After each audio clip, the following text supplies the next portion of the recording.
Hot takes. Get your theological hot takes. Really, Joash Thomas. He is a Canadian. We have to forgive him. He is Canadian. He doesn't understand the American system, I suppose. But Joash P. Thomas on Twitter. He works for the International Justice Ministries in Canada.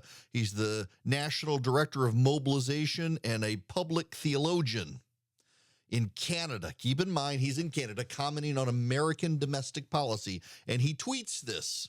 There's literally nothing more Christian than debt forgiveness. Forgiving any kind of debt is the most Christian thing a politician can do. It makes zero sense for Christians to oppose any kind of debt forgiveness in the public square. Absolutely zero. And underneath that, he writes, what you think about debt forgiveness in the public square tells a lot about what you think about grace. Money, what is it? Taxpayer money, what is it? How does it work? This is shallow theology, and he should probably be ashamed of himself. And real quick, just for your too long didn't read version, there's no debt forgiveness here. This will add to the national debt, meaning we will all take on the debts of some. None of us agreed to it, and we will take it for those who agreed to pay it. So there's no debt forgiveness here. That money doesn't disappear. It goes somewhere. The taxpayers advance the money, and they're not going to get their money back.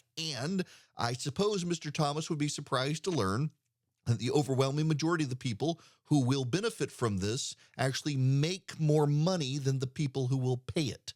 So according to Mr. Thomas, it is Christian for the electrician who makes $50,000 a year to pay for the young lawyer making $100,000 a year. That's Christian justice, according to Joash Thomas. Does that sound like justice to you? Maybe it's not, because it's not. In fact, forgiveness in the Bible has everything to do with sins. Sins against each other, sins against God. It doesn't have to do with financial debts. In fact, the Bible actually says some things about financial debts, including the wicked don't pay their debts, and the righteous give generously. Now, this isn't the righteous giving, this is the government giving, and a Christian, particularly one involved in international justice ministries, should understand that Christians do not outsource their giving to government. Christians are to give themselves and take their own individual responsibility to each other. Unless he's a Christian nationalist, which I suspect he isn't, then, of course, you believe that the nation can be an agent of Christianity, of a theocracy almost in some cases. I suspect he doesn't believe that. So really, he's talking out of his rear end and not really out of his head. And he thinks he is. Not only that, he's shut out anyone from being able to reply by and large. And he really thinks that he's in the right here. So let's play this out for Joash Thomas. I don't know that he'll ever watch this, but let's play it out for him. So you forgive the debts of people who make $100,000 a year. In fact, the data from the Wharton School of Business shows this will overwhelmingly benefit people who make $75,000 a year or more and have graduate degrees, and they're actually at the beginning of their career, not the end of their career.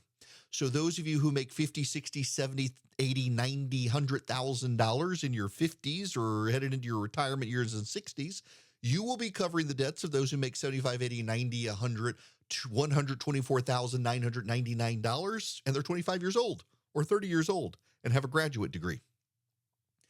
Is that really justice? But not only that, wait, there's more. Not only that, you will take the debts of those who privately contracted to pay back the money to you, the taxpayer, who advanced them their college tuition. You will now spread this burden out across to all taxpayers who will have to contribute $2,000.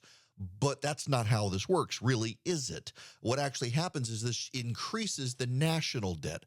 So to Mr. Joash Thomas, who is Canadian and doesn't understand the way America works, in the future, you will have to raise taxes on everyone or cut the services to the very poor people Mr. Thomas has dedicated his life to helping.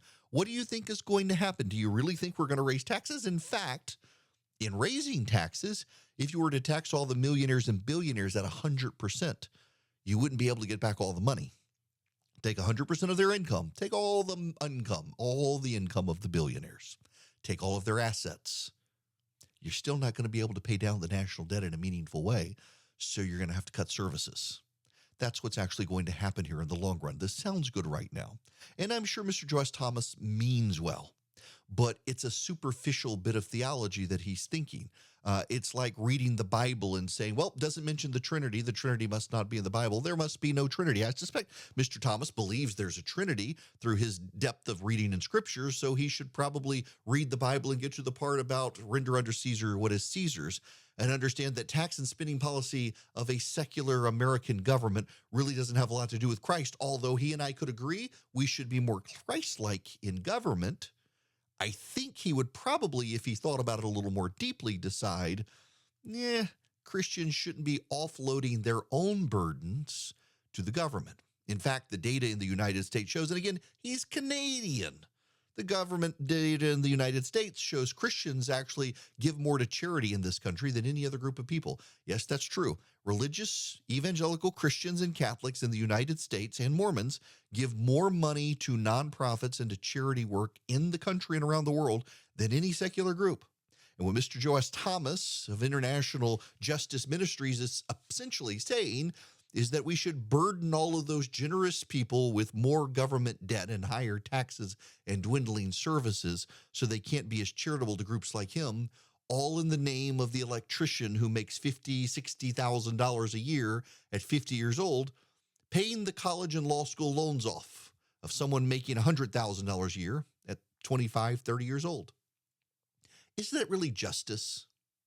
Is that Mr. Thomas's view of justice? He says, what you think about debt forgiveness in the public square tells a lot about what you think about grace. And then he says we need to read the parable of the prodigal son and read up on the older brother because many of y'all sound like him. Maybe many of us actually sound like Christ saying, render to Caesar what is Caesar's. And many of us recognize the American government is a post-Christian secular government that doesn't reflect God's values. Maybe many of us realize that by helping the law school student pay off his loans on the backs of poor people, we're actually more like Christ than Mr. Thomas, who would rather puff himself up on Twitter and claim some moral superiority without having to think out the ramifications and implications of the policy he would prefer, which is to make the non-college educated middle class pay the debts of the upper middle class. The Psalms is full of sayings, including, it is the wicked who do not pay their debts.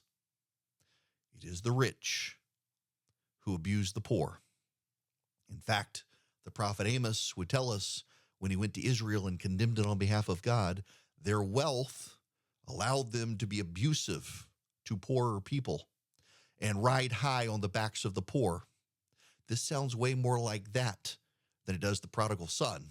But who am I to disagree with Mr. Thomas? After all, he's Canadian.